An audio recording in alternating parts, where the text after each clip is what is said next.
নমস্কাৰ, পুনৰ মই আহিলোঁ নেমু বা ভিনেগাৰ একো নিদিয়াকৈ নৰ্মেলভাৱে ফটা গাখীৰৰ এটা টেষ্টি লগা ৰসগোল্লা ৰেচিপি লৈ। ঘৰত ডেইলি ইউজ কৰা গাখীৰ লিটাৰ গেছত উঠাই দিয়াৰ পিছত ফাটি অহাত মই এইখিনি একেবাৰে ভালদৰে ফাটিবলৈ দিলোঁ। অকণমান টাইম উতলাৰ পিছত এইখিনি ভালদৰে ফাটি গ'ল। সেয়ে মই গেছৰ ফ্লেমটো অফ কৰি ল'লোঁ। তাৰপিছত এটা ডাঙৰ বাউলত এখন চেকনি লৈ মই তাৰ ওপৰত এখন পৰিষ্কাৰ ৰুমাল ল'লোঁ আৰু ফাটি যোৱা গাখীৰখিনি মই ইয়াত ঢালি ল'লোঁ।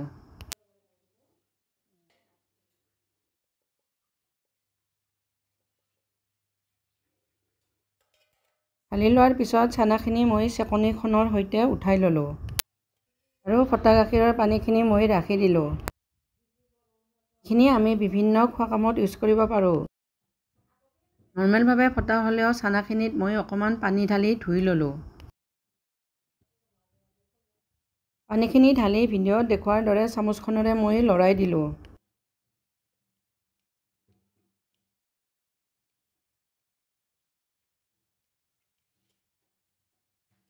তাৰপিছত মই ৰুমালখনৰ সৈতে চানাখিনি উঠাই ল'লোঁ। তাৰপিছত ভিডিঅ'ত দেখুওৱাৰ দৰে ৰুমালখনৰ মই ওপৰ ফালে মুঠি বান্ধি লৈ চানাখিনি চেপি অকণমান পানীখিনি ইয়াৰ উলিয়াই ল'লোঁ। চানাৰ পানীখিনি আমি একেবাৰে বহুত বেছি চেপি উলিয়াব নালাগে। ভিডিঅ'ত দেখুওৱাৰ দৰে অকণমান চেপি পানী উলিওৱাৰ পিছত মই চেকনিখনত ৰাখি তলত এটা কাপ ৰাখি দিলোঁ, যাতে চানাত থকা পানীখিনি নিজে ওলাই যায়। আৰু এনেকৈ মই এঘণ্টামানৰ কাৰণে ৰাখি দিলোঁ। আমি ইচ্ছা কৰিলে আধা ঘণ্টামান ৰাখিও বনাব পাৰোঁ।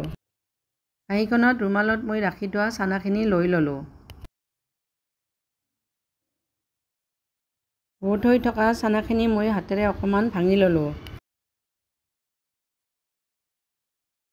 তাৰপিছত ইয়াত মই এখন সৰু চাহ চামুচেৰে আধা চামুচ এৰাৰুট পাউডাৰ বাইণ্ডিং আনিবৰ কাৰণে লৈ ল'লোঁ।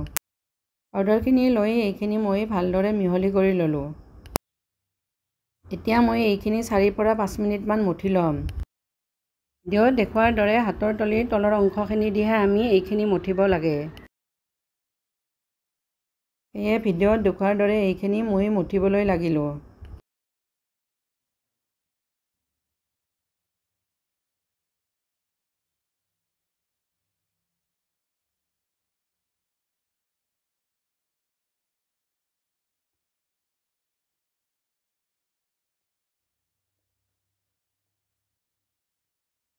চাৰিৰ পৰা 5 মিনিটমান মঠাৰ পিছত এইখিনি একেবাৰে মিহি হৈ আহিল। মিহি হৈ অহা চানাখিনি মই এটা লাড্ডু বনাই ল'লোঁ। তাৰপিছত মঠি লোৱা চানাখিনিৰ পৰা সমান জোখত মই 8টা লাড়ু বনাই ল'লোঁ। লাড়ুকেইটা বনাই লোৱাৰ পিছত মই ভিডিঅ'ত দেখুওৱাৰ দৰে এটাকৈ হাতত পকাই ল'লোঁ, যাতে ধুনীয়া গোল হয় আৰু ফাটি নাযায়।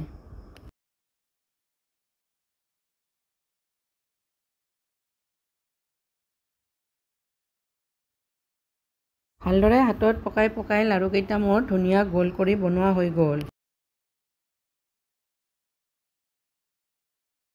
এতিয়া মই তল আৰু ওপৰ ফালে সমান বহল এটা ডাঙৰ চাইজ চচপেন ল'লোঁ। চচপেনটোত মই এটা মিডিয়াম কাপেৰে 1.5 কাপ চেনি ল'লোঁ। পানী মই সেই কাপটোৰ জোখেৰে 7 কাপ ল'লোঁ। পানী মোৰ মোটামুটি 1 লিটাৰতকৈ অকণমান বেছি হ'ব। পানীখিনি লৈ চচপেনটো মই গেছত উঠাই দিলোঁ। তাৰপিছত এইখিনি মই লৰাই গৰম হ'বলৈ দিলোঁ। লাহে এইখিনি গৰম হৈ আহিল। তাৰপিছত উতলিবলৈ ধৰিল। উতলিবলৈ ধৰা চেনিৰ পানীখিনি মই লৰাই দিলোঁ। উতলি থকা চেনিৰ পানীখিনিত মই আধা চামুচ ইলাচীৰ গুড়ি ল'লোঁ। ইলাচীৰ গুড়িৰ সলনি আমি গোটা 2 বা 3টা ইলাচী ইয়াত ব্যৱহাৰ কৰিলেও বেছি ভাল হয়। ইলাচীৰ গুড়িখিনি লৈ এইখিনি মই লৰাই দিলোঁ। আৰু উতলি থকা চেনিৰ পানীখিনিত মই ভিডিঅ'ত দেখুওৱাৰ দৰে এটাকৈ লাড়ুকেইটা লৈ ল'লোঁ। আমি এইকেইটা একেলগে দিব নালাগে। এটা দিয়াৰ পাছত সেইটো যেতিয়া ওপৰলৈ উঠি আহিব তাৰপিছত আমি আনটো দিব লাগে। এইখিনি আমি 18 পৰা 20 মিনিটমান উতলাব লাগিব। এই আটাইকেইটা লাড়ু দি এইখিনি মই 10 মিনিটমান ঢাকনি নিদিয়াকৈ উতলিবলৈ দিলোঁ।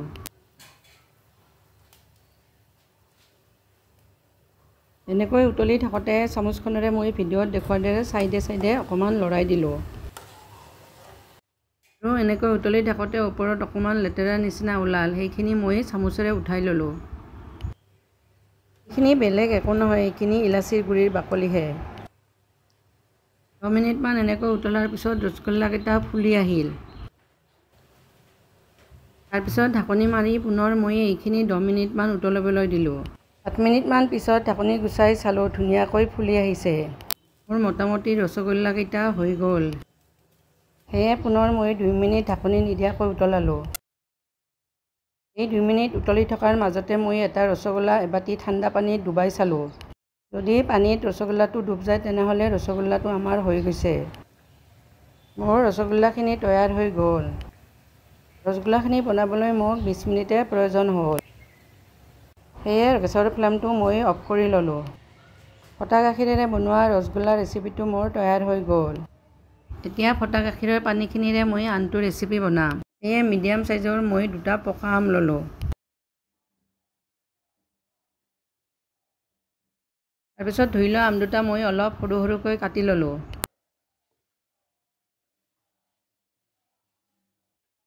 আমখিনি কাটি লৈ মই মিক্সাৰ গ্ৰাইণ্ডাৰৰ ডাঙৰ জাৰটো লৈ ল'লোঁ। তাৰপিছত কাটি লোৱা আমখিনি মই ইয়াত লৈ ল'লোঁ। তাৰপিছত এখন চাহ চামুচেৰে ইয়াত মই আধা চামুচ ক'লা নিমখ ল'লোঁ। পিছত চাহ চামুচেৰে 2 চামুচ হোৱাকৈ মই ইয়াত গুড় কাটি ল'লোঁ। আৰু ঢাকনি মাৰি এইখিনি মই প্ৰথমে গ্ৰাইণ্ড কৰি ল'লোঁ। আমখিনি গ্ৰাইণ্ড কৰি মই নমাই ল'লোঁ। তাৰপিছত ৰাখি থোৱা চানাৰ আধা পানী ইয়াত মই লৈ ল'লোঁ। এবাৰ গ্ৰাইণ্ড কৰি পুনৰ আটাইখিনি চানাৰ পানী ইয়াত মই লৈ ল'লোঁ। আটাইখিনি চানাৰ পানী ইউজ কৰি এইখিনি মোৰ গ্ৰাইণ্ড কৰা হৈ গ'ল। ধুনীয়াকৈ মোৰ চানাৰ পানীৰে বনোৱা মেংগ' জুচ তৈয়াৰ হৈ গ'ল। চানাৰ পানীখিনি যিহেতুকে মই ফ্ৰিজত ৰাখিছিলোঁ, সেয়ে ইয়াত বৰফ ইউজ কৰা নাই।